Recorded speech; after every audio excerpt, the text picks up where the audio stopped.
It says live. Excellent. We're live. Voila! Okay. That All was not right. there last time. What'd you say? That live, that live thing was not there last time. Yeah, that means we're recording now. That's awesome. Well, great. Well, hello, everyone. This is Feroshia Knight from Coach Training World, and I'm sitting here with the beautiful Arielle, and we're going to talk. I guess the main point we want to get across is there's jobs out there, and you're actually working in a fabulous company, and you're a master health coach for children. But I also want to talk a little bit about your business and the journey, before coaching and all the way up to this point. And I know you've got some secrets to share. And what I really appreciate about you, Arielle, is you're super down to earth. You're very matter of fact, and you just go in and dive. So you really make things happen for yourself and other people. And I know that you could talk all about, you're a great wellness coach and you had a wonderful blog. I believe you're still actively doing. But I'm going to let you talk about that because I think as a human being, you're awesome. So that's what I want to say. Thank you. Right back at you, too. Cha-cha. So can you talk a little bit about your journey? I mean, when we first met you, I remember you were doing a lot around food and nutrition, and just take it from there. Yeah. Well, thank you for having me. It's so fun to talk to you always. I wish we could do this all the time. Good. So, so you actually met me at a time when I was transitioning from one career into the next. And I think I never really knew what I wanted to do with my life prior to getting into coaching. And after being a personal and executive assistant for many years, I sort of felt forced to figure out what I was passionate about. And I knew it had to do something with health, and it had something to do with wellness, it had something to do with food and nutrition. And so I started doing some research, and I found a school that was training health coaches. I didn't even know health coaches existed. And I come from a very evidence-based scientific family. And so when I presented the curriculum of the school that I wanted to go to, my parents told me that I needed to do more research. So upon doing more research, I figured out that actually the school I wanted to go to was not accredited, but I knew that there was a need for coaches, specifically health coaches. So I needed to figure out a way to do that in an accredited way.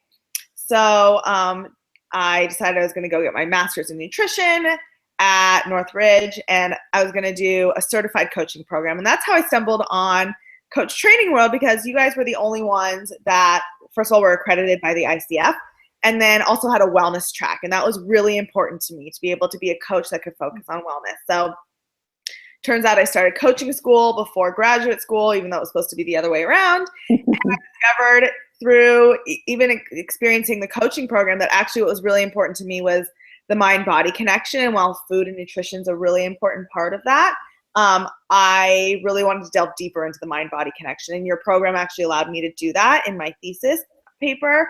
And I decided to not go to Northridge, and I decided to go to the Center for Mind-Body Medicine and sort of supplement my coaching with learning and doing advanced training in mind-body medicine, and actually doing a children's track, not even knowing I was going to end up working with children. I just intuitively knew I needed to be able to have the capacity to work with children as well. So intuition was one thing that is super important in this whole journey for me, which is just paying attention to what feels right. And I started life coaching school with you, and it was an amazing experience. And I really took it very seriously and dove deep into it, and eventually got my ACC and started my own coaching business. I think 3 weeks into the program, I was able to do that. So I had a website, and I was blogging, and I was creating marketing materials, and I was asking my friends if I could coach them for free. I was doing a lot of free coaching. And actually not free, because you have to get paid something in order for it to count with the with the ICF, but not the money that coaches think that they're going to be making right off the bat. So God, I feel like I'm talking a lot. So anyway, I started my business. I developed a program called Mind Body Baking, which sort of incorporated coaching and holistic health and mind-body medicine and cooking, which is a big passion of mine. And the point is I was just combining all my passions into one thing. So that's while I was living in Los Angeles. And then I decided that I wanted to move up to San Francisco, which is where I'm from and where my family is, because that felt right to me. Again, another intuition hit. And so I decided to see what jobs would be available to coaches. And I mean, living in LA and looking for jobs, there's like pretty much nothing. And it turns out there's this growing digital health industry that's, of course, centralized in the Silicon Valley because it's the tech hub of the world. And all these different companies are now hiring coaches to do digital coaching. So I interviewed with a couple companies, and the one that I ended up with, which was just the perfect fit, is with Kurbo, and we're coaching kids on weight loss. And it actually turns into coaching kids and adults. So thank God I have both of those skills. Because if you're coaching a kid and the parent is there, the parent often needs just as much attention as the child. So that was sort of my journey, and here we are. I know. Well, and I do remember something I want to come back to. I remember at a certain point you were actually working with a coaching firm, and they were placing you in corporations to do workshops and group programs. Yeah. So talk about that. Yeah, I'd love to. So actually, I was not working exactly with one firm. There's several corporate wellness companies that exist throughout the country. There are some huge ones that take on huge clients like Pepsi or GM Motors, huge companies. And there's more boutique ones that are going into like ad agencies and clothing companies and companies that just have a greater awareness for their employees' health. So I found every single boutique wellness company, corporate wellness company that existed in LA.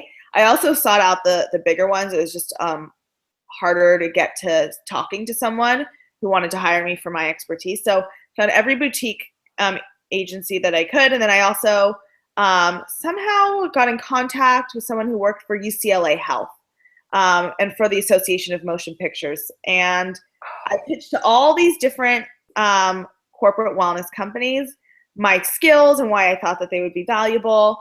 And it turned out that they all kind of needed someone like me to do a workshop that combined my coaching and mind-body skills under the term stress management. So I ended up becoming a stress management expert for all these companies. And they would send me, one of the really cool companies I went to is Nasty Gal. It's a really awesome, hip, cool company in downtown LA with young people. It was really a fun experience. And then on the other side of the spectrum, I got to go work with the Association Motion Pictures, and that's working with producers who have schedules that are just not set in stone. And so they're either working 24 hours a day while they're on set, or they're not working at all. And it's just very up and down. So I'm working with an older crowd doing that. So it all ranged when I was working for these corporate wellness companies. Well, what I love too, and I really want to emphasize this, is you actually went out, did the research, found the companies, and the doors were open. Yeah. And you know what, though, with Feroshia, that's true to a certain extent, but it didn't all happen at once. There was, like, for example, UCLA Health, they're like, you sound great, but we're good right now. And then just, I think maybe a month and a half or 2 months later, I got a call that they needed me. I met with the owner of a boutique corporate wellness company, and she's just starting her company, and she knew that she wanted my skills, but didn't have any clients for me yet. So I think 6 months later, she started sending me out. Another company, I was so persistent. I kept calling them and had conversations with them, and they would not email me back eventually. And so I actually found an insurance broker who worked with them, who was had a relationship with them. He talked to them, and then I immediately got hired, and like we are like best friends now. So it does take persistence, and doors will open, but you have to prove that you want those doors to open. You can't. It's not necessarily going to just be something that you can walk immediately through. But yeah. Well, and I think what I really want to emphasize is I hear so often, there's no jobs, there's nothing, and regardless if it's coaching or any other industry, I mean, the person that actually knocks on the door, shines their light, and asks for what they need are getting the jobs. And so maybe the door, isn't quite ready to open. Everyone's running in and getting a job, but I would imagine that with any industry that, there's going to be some proving or some showing of deep interest before someone's going to hire you for, regardless of the position. I could not agree with you more. And actually, we're like hiring a lot of coaches right now at Kurbo. And I can tell you that we get a lot of applications, and we're not trying to ignore anyone, but we're busy people. And I know this happens on a lot of people who are in hiring positions. There's so many other things going on that the people that call and make sure that we got their application and then we say yes and then call back a few days later, ask if we've seen it and call back a few days later, they get the attention. Like, they want it, they're dedicated, and they're already proving to us right off the bat that they want that position and that they're committed and serious about it. So that makes it actually a really big difference when you're persistent. I agree with you. Well, I think a lot of people believe that if they're persistent, it's being pesty, like I'm pestering. And I definitely am not hearing that that's the case. Everyone's busy and it's like, wow, they're still out there and they still want this. It's the squeaky wheel syndrome. But I think, in today's world, we can get really caught up in not wanting to bother, not wanting to be seen like we're too overambitious. Yeah, I think you're totally right. And I want to come back to the hiring part, but I really want to dive into what you're doing with the kids, because in previous conversations, we've talked about how it's a whole system. You're working with the parent, the children, and there's a relationship you're developing there with not only the health part with the kids, but also, I'm guessing, championing the parents to be probably even more effective at supporting their kids. Yeah, that's talk about that. Yeah, so the coaching we do is all over FaceTime and Skype, so it's all virtual. We never meet in person. And the kids that we're coaching are between the ages of 6 and 18. So over the age of about 13 or 14, the kid doesn't really even want their parent around, and it's not even necessarily in their best interest to have the parent around for coaching. Of course, you still see parents. You see a range of parenting styles on parents who are super involved in the screen, answering questions, dominating the conversation. And you see parents who are really hands off. And regardless of what the parenting coaching style is, the focus needs to be on the kid. However, the parent also needs to be engaged as well. And if we're seeing any sabotaging behaviors by the parent, it's important to be able to address those in a way that's not offensive to them and where they're sort of coming up with a solution on their own, which is a big premise of coaching, which you can't tell anyone what to do. You need to figure it out on their own. And sometimes that requires coaching. Sometimes it just requires patience and the parent coming to a realization on their own and then asking for your advice and then helping them in that way. But yeah, a major strategy is not to tell anyone what to do, because that just never ever works.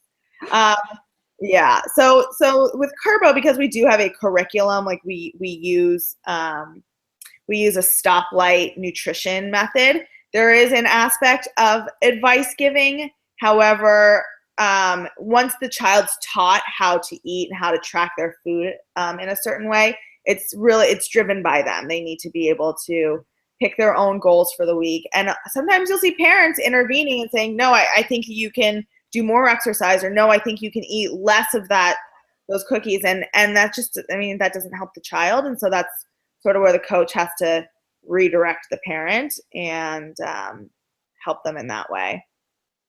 Well, what I'm loving is, I'm not a parent.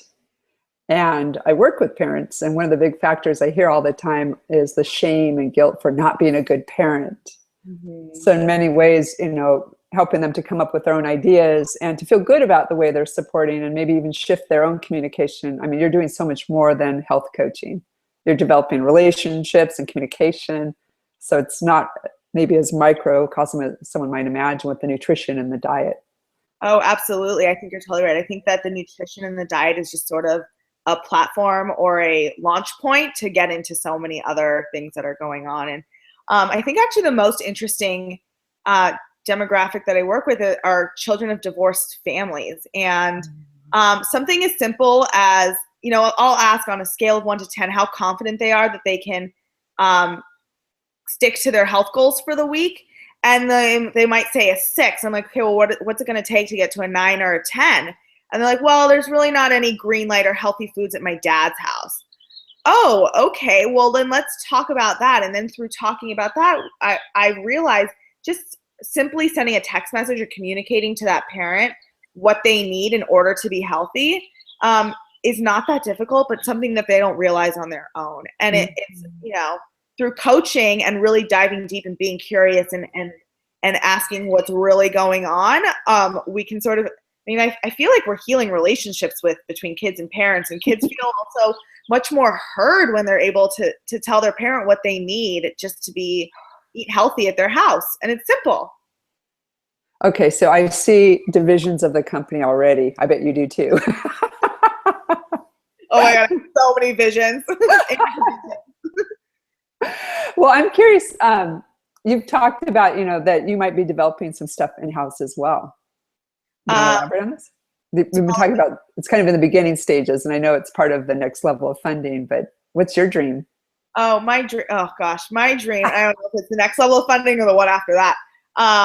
But it is to create what we're thinking is once kids have reached their point where they're healthy and they know how to make good decisions for themselves, and they're limiting their sugar intake, and we call them red lights, limiting their red light intake and out on an exercise regime, and they don't necessarily need to talk about their food every week, to sort of drive them into different tracks of coaching that are important for them. So maybe it has to do with getting into college, maybe it has to do with communication, maybe it has to do with sibling relationships or friend relationships. And then the one that I'm the most interested is stress management, coming back to my experience with mind-body medicine and the whole mind-body connection relating to stress in the body and stress in the mind, and then how it manifests itself in our lives and in our eating and in our weight and in our relationships and in all those different ways. So, with some of the kids I coach, I get to do a little bit of that.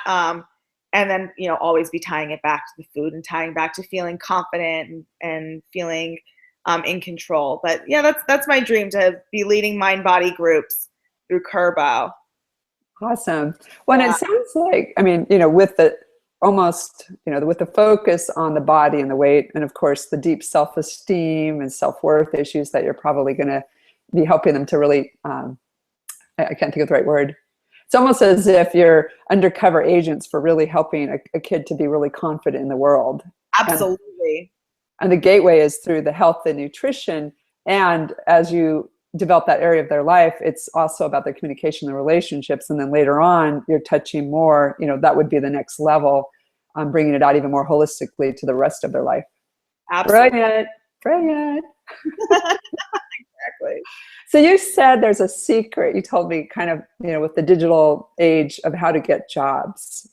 And some of your experience applying, because, all right, Miss Go-Getter, I shouldn't give out all your secrets, but I'm sure people that want to know, how did you do it? Yeah, well, it's like a very obvious one, which is send an email. Send an email to info@whatever company it is, or look on the company website and see who the leaders are in the company. Go onto LinkedIn. So actually, I used LinkedIn was a major tool that I used, which is find the company that you're interested in, look it up on LinkedIn, see who's in HR, see who's the founder, find someone on LinkedIn and message them. Either find their email or message them directly on LinkedIn, or maybe you have a mutual friend in common, or a mutual link in common. Email that person. Find a way to just directly get in contact with them. And it's amazing how just sending an email to the info box is sufficient. You don't necessarily even need to know someone. It shouldn't stop you. Just do it. Get off your butt and do it. That's really what it comes down to. Oh my God. Reading those emails. They are. And I think, again, it's that, it's just going into this vat, but there's actually someone that is, because there might be something very important in that email, and it could be the next job for someone else. Exactly. And the other thing is, infuse your personality in everything that you do. Like, don't be shy or afraid of who you are and what you have to bring. And, I think most companies are looking for good people to join a team. And so when you share your voice and you share your character, that's incentive to want to reach out to that person. So what kind of training is important, especially with, your group or what you've been noticing out there? Like, what's important for people to convey, as they send that email? Yeah, so there's a range in the digital health companies that I know in the Bay Area. There is a range of coaching experience that is required. At our company, it's actually, we're looking for people who are passionate about children and passionate about health. So having a coaching background is awesome and super helpful, but we have a training program that we put our new coaches through. So it's not essential to have been a coach already.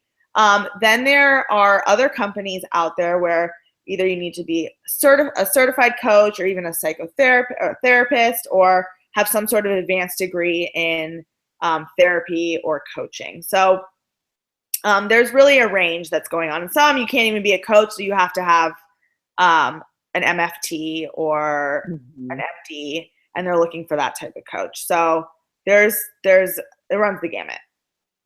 And what I'm imagining is if someone is professionally trained, that's probably going to give them a higher look than someone who isn't, because they're not going to be starting from ground zero. But there's also some training, and what I hear often is someone gets through the program and then they want to specialize even more. So it's nice to know that if they came to a company like Kerbo, that they're going to get to leverage their skills, but they're also going to continue their education as well. Absolutely. And the other thing is all of these digital health companies are in their infancy. There's so much growth and expansion that's happening that I don't think any of us really know exactly how it's going to end up.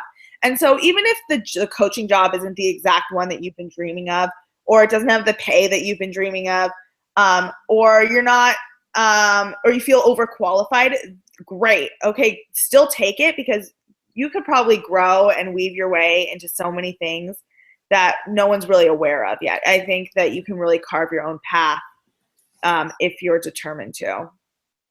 Well, what I'm hearing is a lot of people are jumping in with the newer companies, and because they're not so developed, their ideas become future programs, and then they become the master coach, and next thing you know, they're managing all the coaches underneath them. And exactly.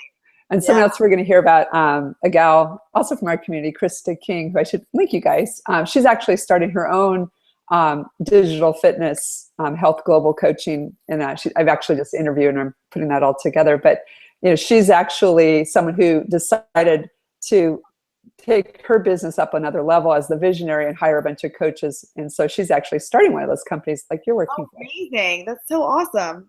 That's great. So, I know. And gosh, what's so exciting is years ago, I mean, even like 5-6 years ago, coaching was still almost perceived as a luxury.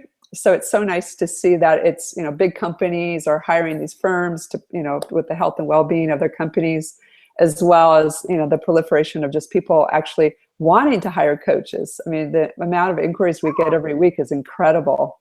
Yeah. I'm sorry. Oh, go ahead.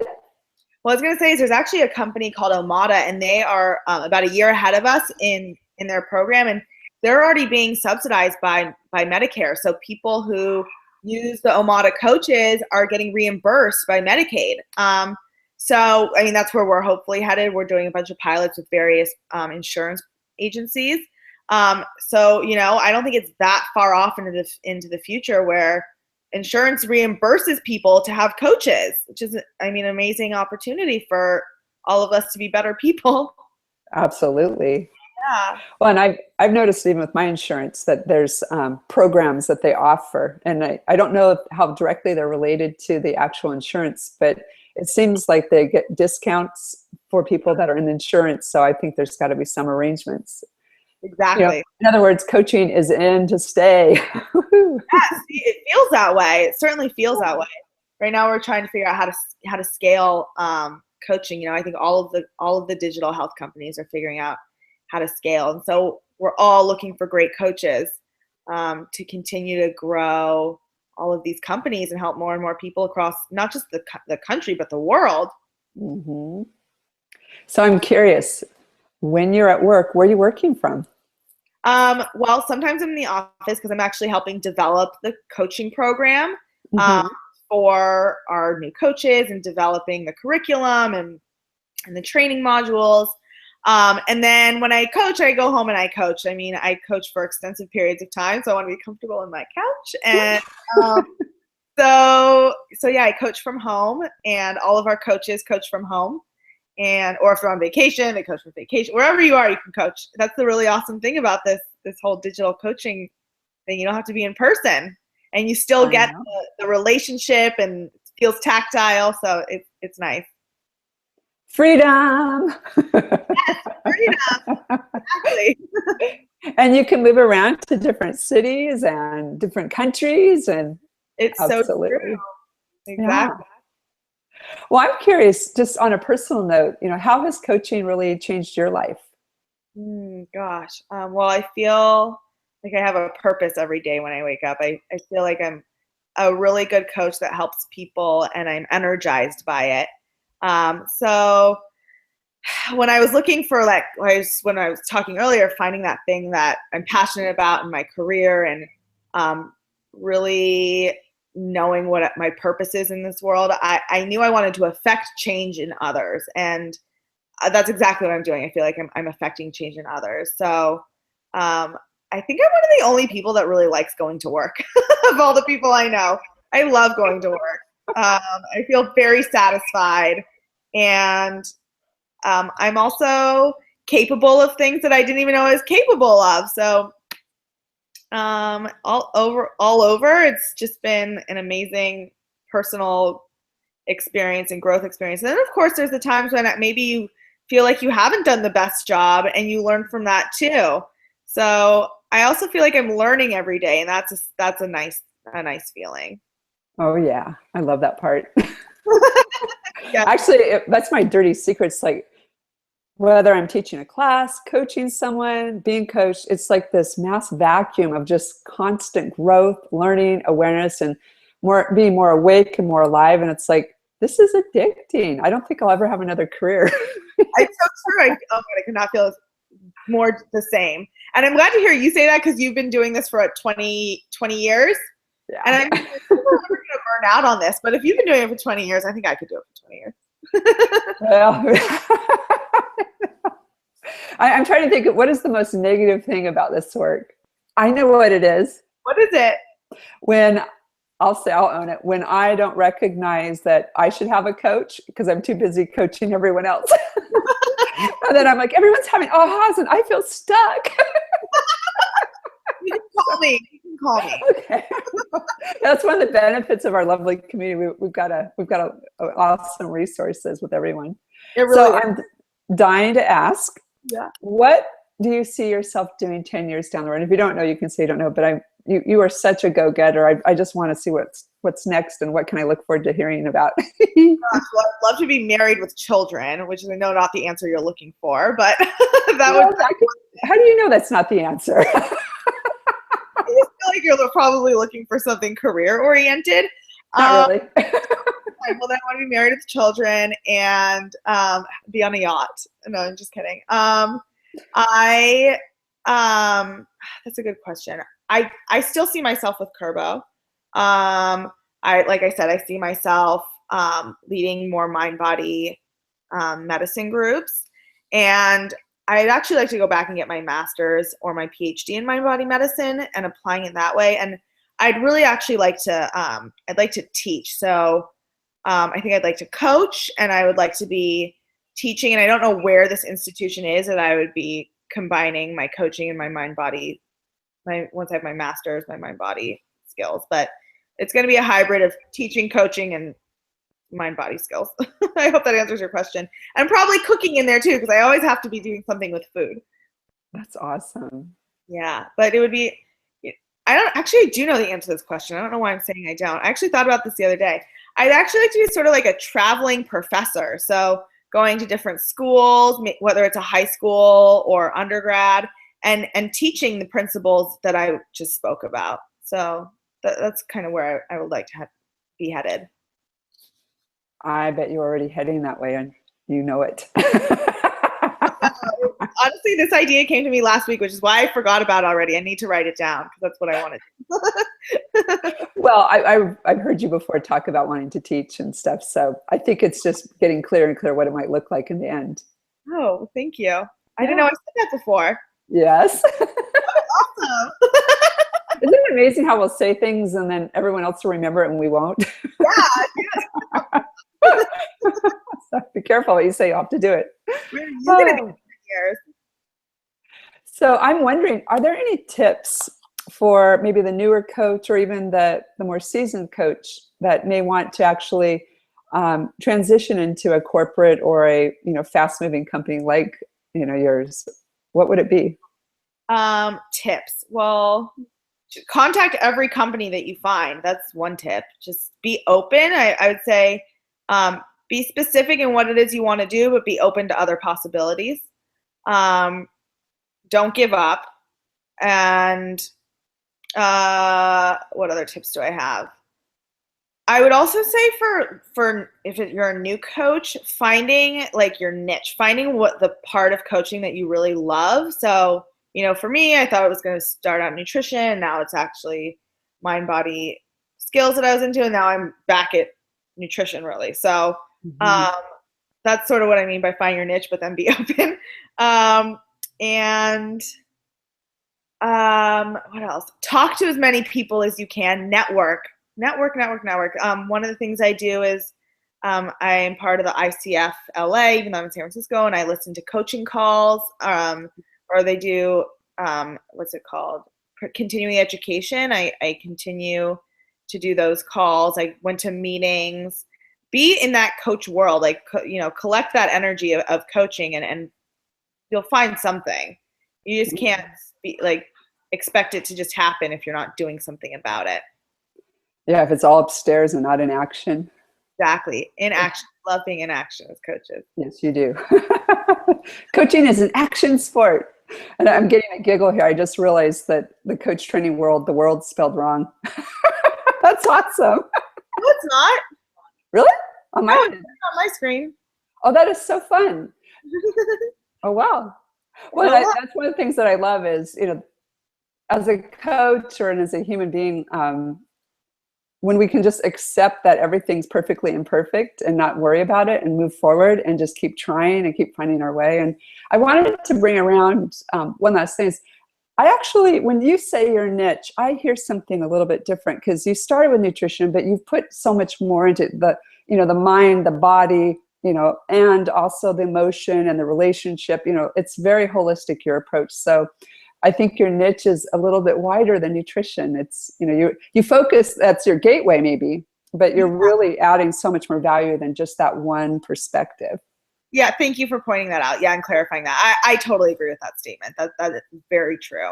And my approach with my kids is never, when I ask them what their goal is on our very first call and they say to lose weight, I dig way deeper, and it always ends up being about having more confidence, feeling in control, feeling empowered, feeling like self-efficacy. And then I focus all of our calls around those sort of things, because once you're feeling those things, it's much easier to eat well, to exercise, to not be stressed out, and to really exist in what's called the rest and digest phase rather than in the fight or flight. So, which helps with weight loss. So you're right. I do take a more holistic approach.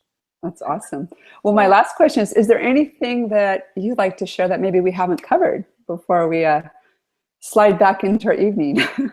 Gosh, I feel like we've covered a lot. You're an amazing coaching instructor and teacher and wonderful mentor. So I think everyone needs a mentor. And, from you, I found other people. I think constantly having a mentor is an important part of being a coach. And you said something, which is the hardest thing about coaching is recognizing when I need a coach and I'm not doing it. And I think self-care and really putting your money where you want to be invested in is important. So if you're not going to invest in that for yourself, I don't know how you can expect other people to invest in you. So I think that's a really good point that you brought up. I'm just going, yes. And that part of me that's like, and why that is because if you are indeed not taking care of yourself, it's really hard to show someone else that they're worth it too. Yeah. I think, It's so true. And I'm giggling because I have 3 coaches right now. I do. They all are completely different, and I'm not working with everyone every week, but it's been so good to have 3 mentors at once as I'm doing a lot of transitions in my own life, and I think the world needs more coaches. Otherwise, I wouldn't be here, and I don't think there will ever be too many coaches because the population is so great. Yeah. I'm kind of jealous you have 3 coaches. Why? Because I have 1 and now I think I need more. Because a coach has a different style and brings something different to the table. And we're very dynamic people. So I think it could be very beneficial to have someone that covers different things to cover all those different parts of you.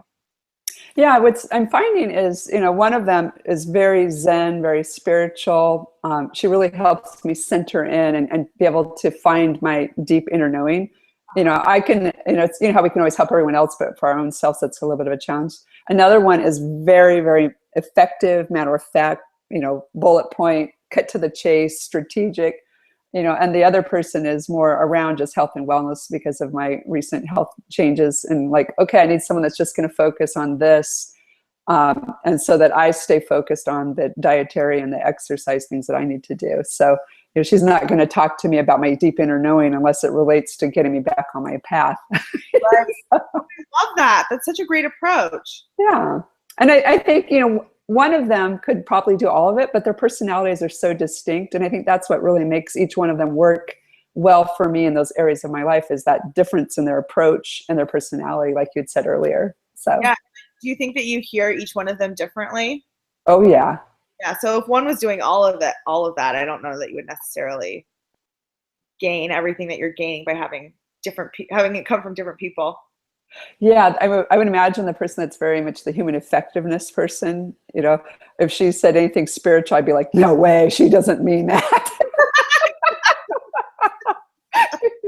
And I would probably say the same thing with my fitness coach. I'd be like, that's not who she is. Exactly. That's great. And, and I also could probably be very surprised. So maybe I should ask. Yeah. Okay, so where are you going to be in 10 years? Where am I going to be in 10 years? Yeah. Well, actually similar to you, I also want to be a traveling professor. And my ultimate dream would be to have communities in different places of the world that are, part of a global, intention in terms of the coaching and the consciousness. I always think consciousness, creativity, communication, and curiosity, and community. And I think, having, 5 or 6 different places that are other homes with people that are near and dear, and just having that, almost like I think about, how when you get older, I've got a few years on you, but you don't have to think about this yet, but you go to retirement homes. I thought, well, what if my retirement home was multiple places where there was communities that I was involved in, even particularly with this work. Wouldn't that be cool? And we could all travel together. So cool. So cool. I'll be there. Okay, awesome. Well, I want to thank you so much for showing up and shining and being you and making me laugh again. This is awesome. Thank you, Feroshia. It's so nice to always talk to you. Yeah. And let's definitely stay in touch, because I would love to hear how you're going. And how do people get a hold of the person at your company if they're interested in getting a job? Well, you happen to be talking to her. Oh, okay. Email me. And do you want me to give the email address? Sure. Okay, it's Arielle, so it's my name spelled right there on the screen, at Kerbo.com. And Kerbo is also spelled on the screen. So Arielle at Kerbo.com. Oh, perfect. Yeah, easy peasy. Yeah. Oh, look out. I'm going to send them to you. Okay, good. We need them. We have so many pilots that are starting. We need good coaches. I know a few. Okay. More than 3. I know that. Yes. Well, thanks again. And I'm looking forward to seeing you and keeping in touch. And I really appreciate your time today. So thank you. Thanks, Feroshia. Okay, I'll talk to you soon. Bye.